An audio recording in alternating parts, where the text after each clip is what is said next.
Évangile de Jésus-Christ selon saint Matthieu, chapitre 5, versets 13 à 16.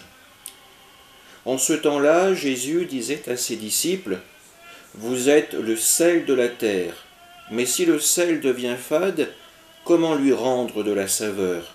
Il ne vaut plus rien, on le jette dehors et il est piétiné par les gens. Vous êtes la lumière du monde. Une ville située sur une montagne ne peut être cachée.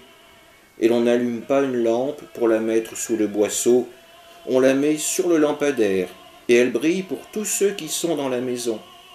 De même que votre lumière brille devant les hommes. Alors voyant ce que vous faites de bien, ils rendront gloire à votre Père qui est aux cieux. » Acclamons la parole de Dieu.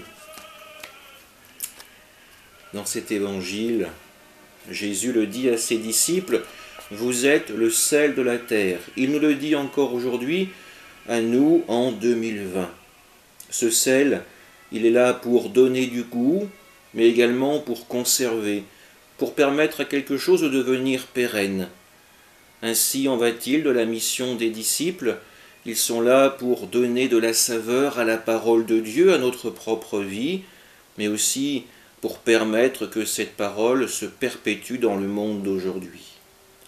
Enfin, ils sont aussi la lumière du monde, ce phare donné à l'humanité pour être guidé vers le Dieu vivant, le Dieu des vivants et non des morts, celui qui nous ouvre les portes de la vie éternelle dans son royaume.